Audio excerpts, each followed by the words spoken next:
ছেড়ে দেওয়া মহাপাপ। সালাত ছাড়লে মানুষ বড় পাপী হয়ে যায়। আপনারা সালাত আদায়ের চেষ্টা করুন। একদিন আল্লাহ রাসূল বললেন, সবচেয়ে বড় চোর সালাত চোর। ওই যুগ আর নেই যে যুগে আপনার সামনে আমি ধুলা ছিটিয়ে চলে গেলাম চোখের সামনে। আপনি যাচাই বাছাই করুন, আপনি বিবেকবান মানুষ। ওই সময় পার হয়ে গেছে, এখন নগদ বুঝার সময় এসেছে। সালাত ছেড়ে দেওয়া মহাপাপ। সালাত ছাড়লে মানুষ বড় পাপী হয়ে যায়। আপনারা সালাত আদায়ের চেষ্টা করুন। পরের সংক্ষিপ্ত বিবরণ, যারা সালাত আদায় করে কিন্তু রাসূলের পদ্ধতিতে করে না, এরা কেমন? প্রত্যেকটা কথা হিসাব করতে হবে। যারা সালাত আদায় করে কিন্তু রাসূলের পদ্ধতিতে করে না, এরা কেমন?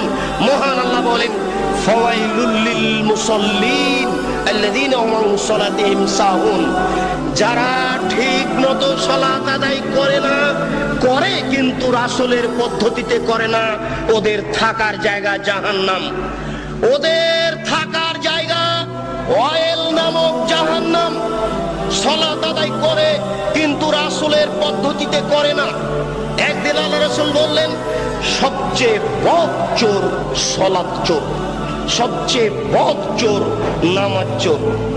টাকা চোরও চোর, গরু চোরও চোর, কিন্তু আল্লাহ রাসূল বলছেন না যে ও সবচেয়ে খারাপ চোর। সবচেয়ে নিকৃষ্ট চোর, সবচেয়ে বদ চোর, সবচেয়ে খারাপ চোর হচ্ছে সালাত চোর। সাহাবীরা বললেন, এ কি কথা আল্লাহ রাসূল? মানুষ কি সালাত চুরি করতে পারে? সালাত কি চুরি করা বস্তু? কি বলছেন আল্লাহর নবী, আমরা বুঝতে পারছি না। আল্লাহ রাসূল বললেন, শোনো, মাল্লাম ইতুম রুকুহা ওয়া সুজুদাহা। যারা রুকু সিজদা ঠিকমতো আদায় করে না, এরাই হচ্ছে নামাজ চোর, এরাই হচ্ছে সবচেয়ে বদ চোর, এরাই হচ্ছে নিকৃষ্ট চোর। রুকু সিজদা ঠিক মতো আদায় না করলে সালাত হবে না। একজন মুসল্লি মসজিদে ঢুকে 2 রাকাত সালাত আদায় করে আল্লাহ রাসূলকে সালাম দিল। আল্লাহ রাসূল বললেন, সাল্লি ফাইন্নাকা লাম তুসাল্লি। এই তুমি সালাত আদায় করো, তুমি সালাত আদায় করনি। লোকটি আবার সালাত আদায় করলো, আল্লাহ রাসূলকে সালাম দিল। আল্লাহ রাসূল বললেন, সাল্লে, সালাত আদায় করো, ফাইন্নাকা লাম তুসাল্লি, তুমি সালাত আদায় করনি। আল্লাহ রাসূল, লোকটি আবার সালাত আদায় করলো, আল্লাহ রাসূলকে সালাম দিল। আল্লাহ রাসূল বললেন, সাল্লি, তুমি সালাত আদায় করো, ফাইন্নাকা লাম তুসাল্লি, তুমি সালাত আদায় করনি। তখন লোকটি বলছে, আল্লিমনি কাইফা উসাল্লি, আমি এর চেয়ে ভালো করে সালাত আদায় করতে পারবো না, কিভাবে সালাত আদায় করতে হবে তা বলে দেন। আমি আপনাকে বলছি, আল্লাহর নবী বললেন না যে তুমি তো সালাত আদায় করেছো কিন্তু খুব একটা ভালো হয়নি, এই জন্য ভালোভাবে করো, এইভাবে তিনি বললেন না। তিনি বলছেন যে তুমি সালাত আদায় করো, তুমি করনি, অথচ নগদ লোকটি 3বার সালাত আদায় করেছে।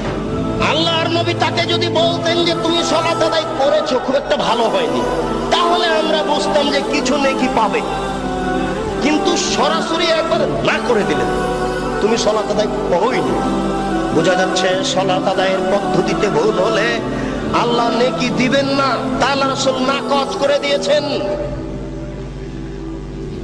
আলী রাদিয়াল্লাহু তাআলা আনহু বলেন, আল্লাহ রাসূল এক বৈঠকে বললেন, শোনো আলী, পূর্ব দিক থেকে কতগুলি লোক বের হবে, তারা এত বেশি সালাত আদায় করবে, তোমাদের সালাত তাদের কাছে কিছুই নয়। তুহকিরুনা সালাতাকুম মা সালাতিহিম, তোমরা তোমাদের সালাতকে তাদের সালাতের তুলনায় একেবারেই কম মনে করবে। সিয়ামাকুম ওয়া সিয়ামিহিম, তারা এত রোজা রাখে, এত সিয়াম পালন করে, তোমাদের সিয়াম, তোমাদের রোজা তাদের কাছে কিছুই নয়, তারা খুব বেশি বেশি সিয়াম পালন করে। আমালাকুম মা আমালিহিম, তোমরা তোমাদের তাসবিহ তাহলিল জিকির আজকার তাদের কাছে কিছুই নয়, তারা এত তাসবিহ তাহলিল করে, তাসবিহ দানা হাতে করেই থাকে। তাসবিহ দানায় তাসবিহ গণনা করা রাসূলের সুন্নাত নয়। আল্লাহ রাসূল বলছেন, তারা এত তাসবিহ তাহলিল জিকির আজকার করবে, তোমাদের জিকির তাদের কাছে কিছুই নয়, তোমাদের সালাত, তোমাদের নামাজ, তোমাদের রোজা, তোমাদের জিকির আজকার তাদের কাছে কিছুই নয়। শোনো আলী, ইন্নামা তাজুদুনা ফাকতুলহুম, তোমরা যদি তাদের পাও তাহলে তাদের কুরবানি করো। যারা তাদের হত্যা করতে পারবে তারাই সবচেয়ে বেশি নেকি পাবে। যারা তাদের হত্যা করতে পারবে তারাই সবচেয়ে বেশি নেকি পাবে।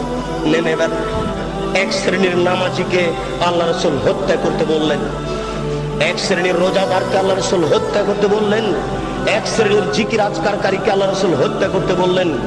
আমি এখন যদি আপনাকে বলি এই, তাহলে আপনি কষ্ট পাবেন। আপনি হাদিসটি বুখারী মুসলিমের নিজে পড়ে দেখুন, বিবেচনা করুন, চিন্তা ভাবনা করুন। ওই যুগ আর নেই যে যুগে আপনার সামনে আমি ধুলা ছিটিয়ে চলে গেলাম চোখের সামনে। এখন বুখারী বাংলায়, মুসলিম বাংলায়, আবু দাউদ, নাসাই, তিরমিজি সব বাংলায়। আপনিও কালকে সকালে এই হাদিসগুলি পড়ে দেখতে পারেন। আপনি যাচাই বাছাই করুন। আপনি বিবেকবান মানুষ, আপনার বিবেকের সামনে একটা অহেতুক কথা বলে চলে যাব, এটা হয় না। ওই সময় পার হয়ে গেছে, এখন নগদ বুঝার সময় এসেছে।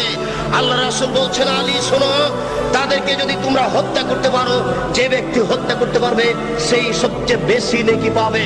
তাহলে বোঝা যাচ্ছে যে সব সালাত আল্লাহর দরবারে কবুল হবে না। কবুল হওয়া তো দূরের কথা, ওই ব্যক্তি হচ্ছে হত্যার যোগ্য। কেন? ওইভাবে সালাত আদায় করে রাসূলকে অপমান করেছে। نفسي بنور من فؤادي حينما رددت يا رب العباد وانتشت روحي وصار الدمع يجري يا إلهي خذ بقلبي